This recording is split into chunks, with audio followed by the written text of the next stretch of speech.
we have someone that leads with serious scale. It is Stefanie, and she is VP of Benelux and VP of Customer Success and Support at Mollie. And she has more than 250,000 customers. Jeez. And she's been a founder herself, led high growth scale-ups like SumUp and Accenture. And she's going to be explaining a really important topic today, and one that's not talked about too much. It's how to keep your CS teams performing without burning out. So welcome to Stefanie. She's going to share Mollie's approach to well-being, capacity planning, and team health. So, welcome, Stefanie. Thank you. Just click on the green one, right? Yes. Thank you. Okay. Hi, all. I first have to get used to that this thing is way too big for my head, as was explained, so I feel like I'm stuck in a cage, but if you see me move a bit strange, then you understand. I don't need to add anything to my introduction. Indeed, I'm responsible for the customer success teams and support teams at a global level at Mollie. I also have a nice double head at Mollie, which is also a lead function in the region, and that's the Benelux. So double down here, Benelux and customer success. I think for me, it's the best thing to see today and last night is that there's so much time reserved to talk about customer success. Because I think overall, everyone is touching on it a little bit. It is maybe sometimes a little bit of the undervalued feeling that we see in the CS teams/support.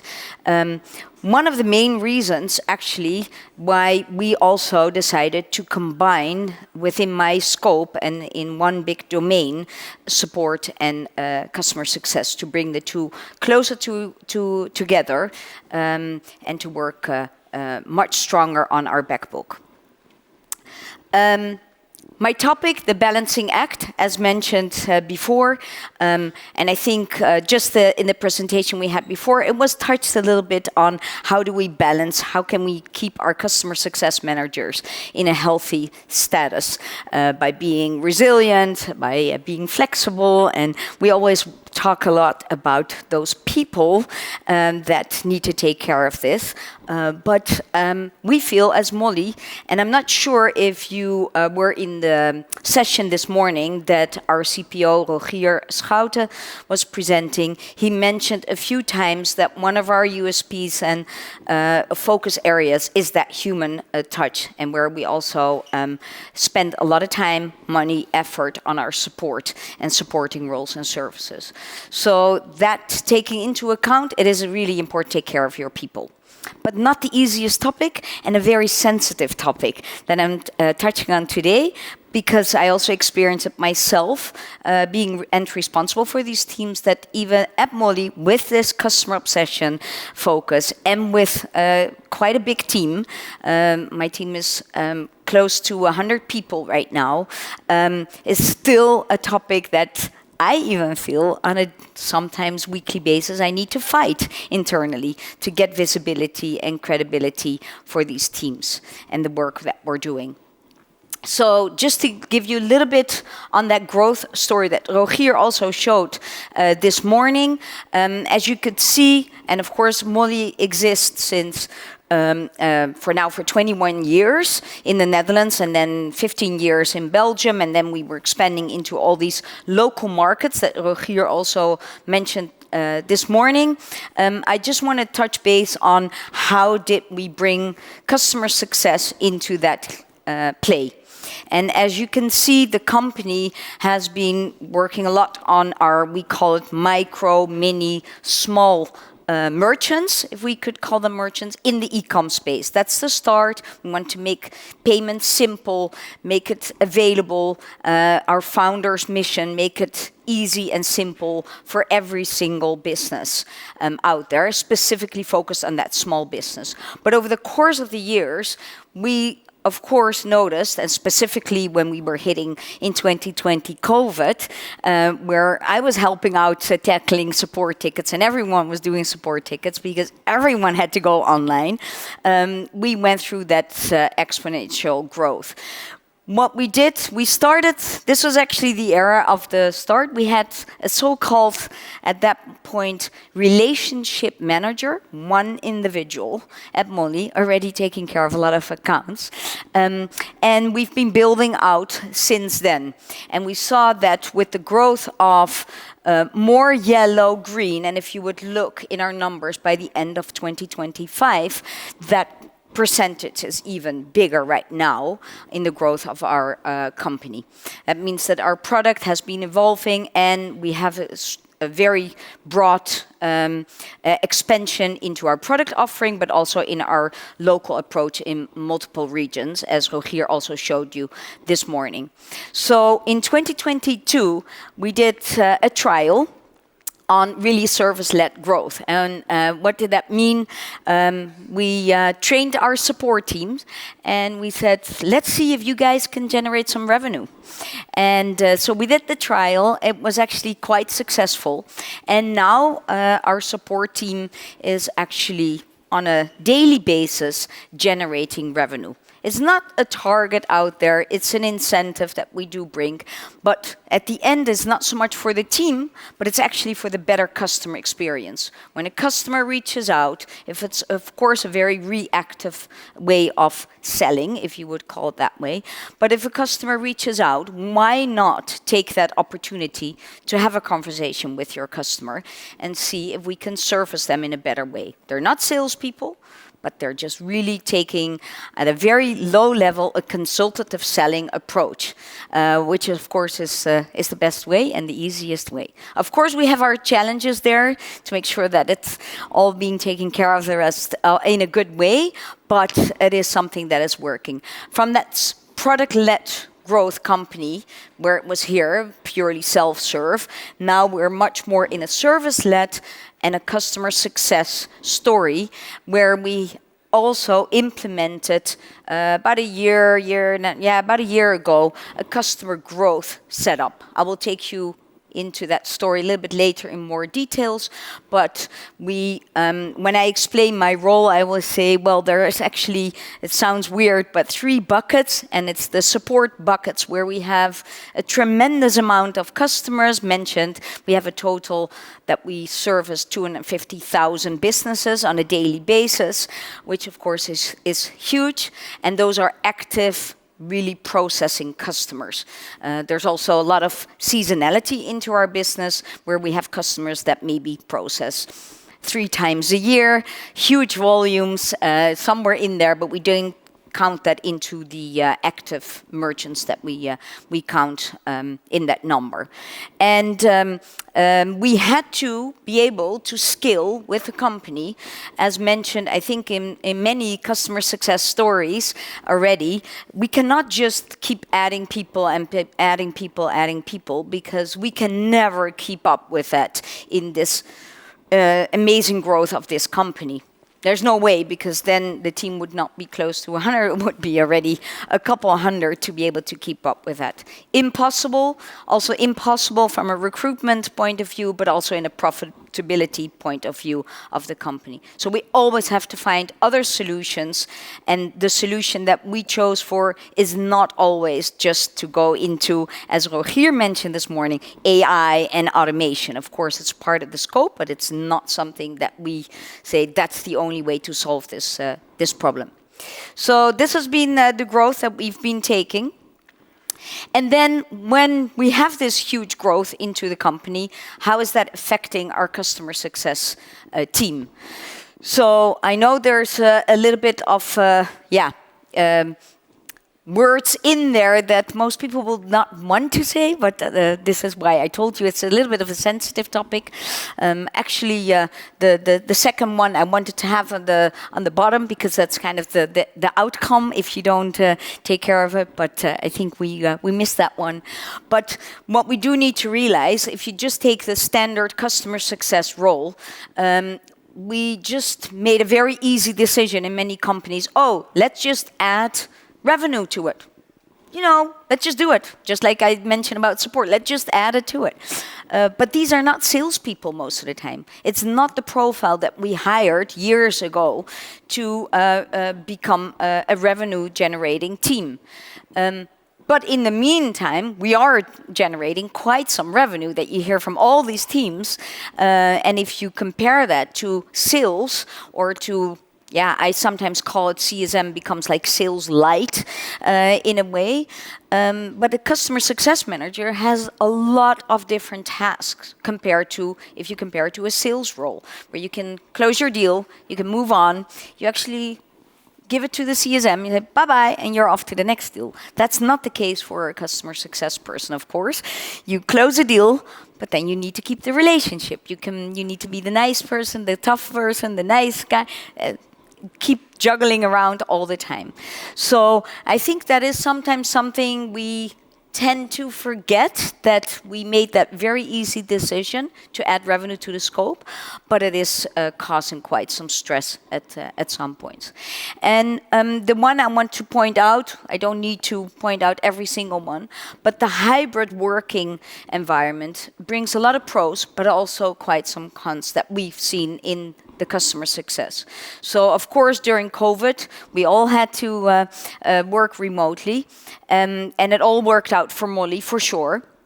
But now we also see that you do need to be careful with the overload of work that customer success managers are dealing with, that they really get into an isolated environment if they work only from home. So we really, really focus on driving people to come to the office and work together, help each other out, but also really drive other fun elements by doing so to really reduce a little bit of that it's only me having to take care of all these problems every day. And do not forget, we are in a business where it's a very, very high unpredictability in our business. So today we could have, I knock on wood, an outage. It could be an external factor or an internal factor. That means our customer success team, our support teams, have to drop everything they were planning that day to take care of that issue. That's unpredictable. That happens. We're not a SaaS company itself in that way, because we generate our revenue from daily processing business. Every minute, every second that we cannot process, that's an issue, not just for us, but for our customer. So that is something else. So, and do not forget that being a CSM involves a lot more than just managing clients. And I think that has been mentioned, so I'm not going to be repetitive, but it is indeed, you're this octopus, I think was mentioned, that you have to be, and you need to have a lot of time. And when I speak with the customer success teams, they actually, if they have to put it on a scale, they experience more internal pressure than external pressure from the customer many times, because they have to manage so many different requests internally. At Mollie, that we make it sometimes easier, but also a little bit more complicated for the CSM, because we have the customer obsession value, which means that anyone that works at Mollie can reach out to a customer for their scope in their business. That's good, because that kind of is a stress release for the CSM. But on the other hand, it's like, oh, I spoke to your customer. Oh, really? What did you? Oh, so it has pros and cons in that way. So I think an ongoing challenge is that what we see, we always deal with the feeling we don't have enough resources of taking care of our customers. Portfolios are growing and growing and growing. We don't have enough resources. So what we try, and I do want to mention that change is something that is in a fast-growing company as Mollie for sure, something we see, but within CSM and support a little bit less than CSM, this is for sure the case. We have to have a very flexible, dynamic approach, because we need to move with the growth of the company. That could be in a new product that is being released, towards a new region that is being released, and that's like every month there's something. So we need to take that into account. So if you look, we really always focus on these are our customers, and we see where the growth sits for, and then specifically focus on CSM, of course, we are really on this upmarket and enterprise.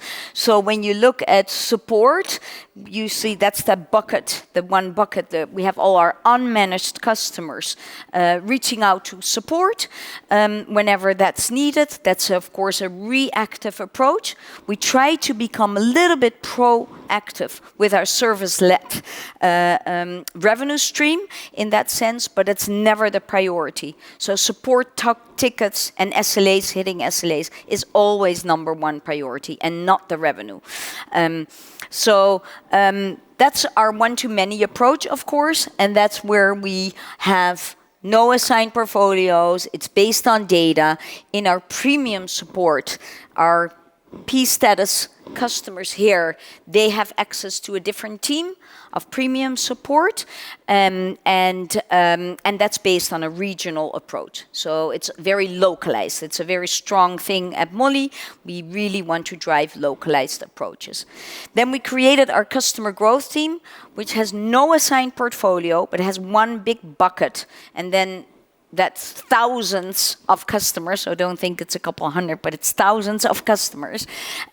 Not assigned portfolio, but it is based on region again. So we have designated people for the German market, for the French market, for the UK market, for the Dutch market. And we have two different roles in here. We have the CSR, it's the customer success representative, and we have the customer growth representative. The customer success representative is the inbound, still quite reactive, and then they're extremely successful, driving a lot of revenue, because there's a request coming in, could be about pricing, could be about features, expanding into another market, etc., and they take this in and they generate a lot of revenue by doing so. The customer growth representative is 100% proactive. So they go to this big bucket of thousands of customers and they go out and reach out in a proactive way, but still in a one-to-many approach. It's not assigned. And we've shown extreme success. We've been growing this team tremendously, and going into 2026 is our huge growth as well. These are centralized teams. All these are centralized teams. They're not into the region, but we hire local people in. So both these teams are based in Maastricht. We have a huge hub in Maastricht, where we have our support team and customer growth team in a centralized way, and in Lisbon. So those are the two hubs that I work with predominantly. And then we go into our CSM, which is a one-to-one approach. Those are local teams. They are in the market. So in the Netherlands, we have our team in Amsterdam. We have a team in Belgium. In Germany, we have 3 locations. We have the UK, France, etc., etc. So, and then we also have one CSM team that we call international markets, and that's where we have the still immature markets in one team, but still with local CSMs in the market. And once they become more mature, then we hire a team lead, and then they go out of the international market and they become their own regional team. And that's how we have been growing this. And then we have a differentiator between CSM and senior CSM, and that's really the 100% proactive. Of course, they still get inbounds, but they manage the top accounts. So they have a portfolio between 55 and 75 customers versus CSMs about 100. Sometimes a little bit more, sometimes they hit 120, depending on the region as well. That is for us a little bit different because we look at the customer size on volume. So our customers, we look at the revenue the customer is generating. It's not our revenue, but we base our setup on the revenue we make on a customer. So it's a little bit a different way of treating it because we don't have a subscription model or anything.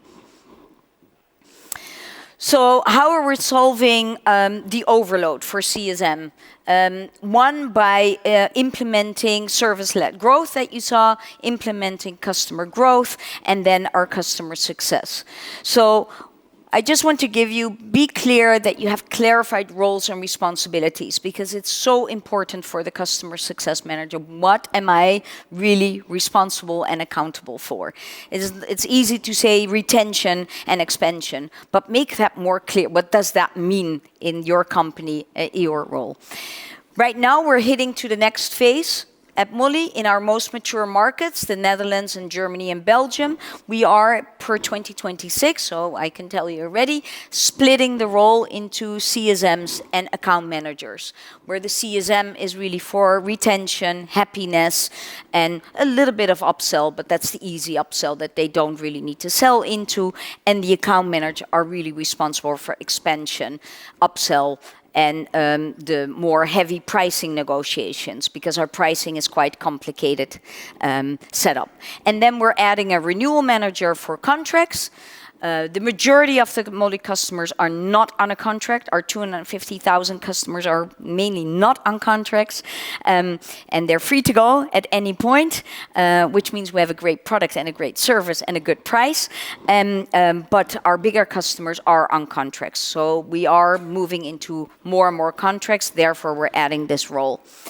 Balance the capacity. We have a very, very strong capacity model where we really look into accounts, white space opportunities, scraping our customers out online to see, are there opportunities, are they expanding into different regions, etc.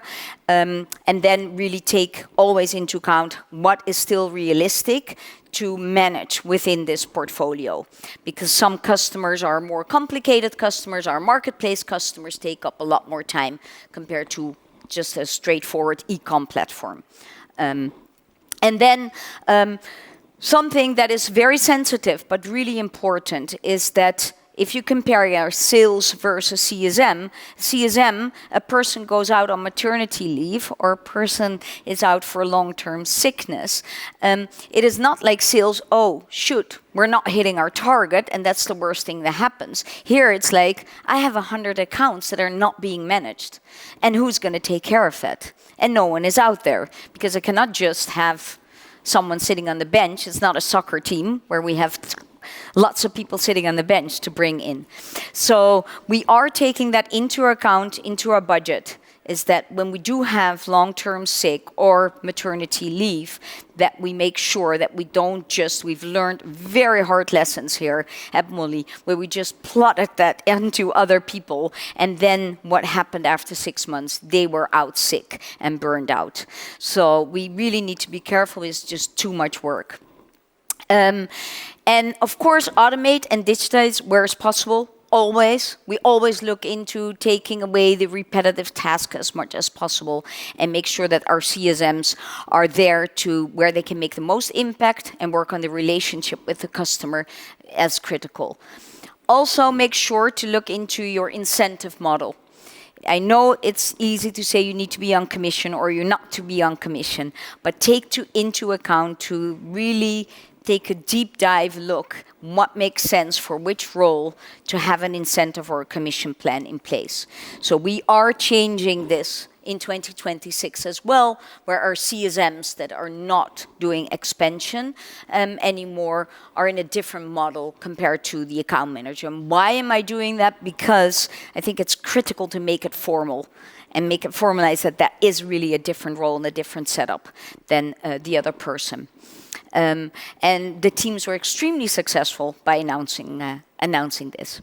And you also see that you have different people in different roles that we hired over the years, where we see the CSM goes into that more CSM role, and where the people that we hired with more of a sales background want to go into the account manager role.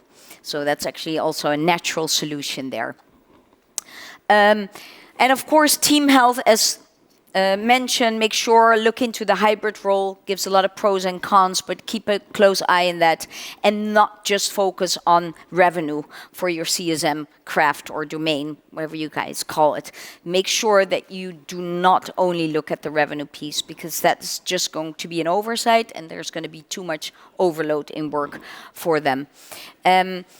And as I mentioned at the beginning, make sure that internally, I feel that's a big part of my job, is every time to make it very visible and very visible internally what are we doing, what are we tackling, which problems are we running into, how much product feedback do we need to give, what are the customers' feedback. We are the ears, eyes, everything of the customer with a customer voice, and we need to make sure that that's transparent in the company as well.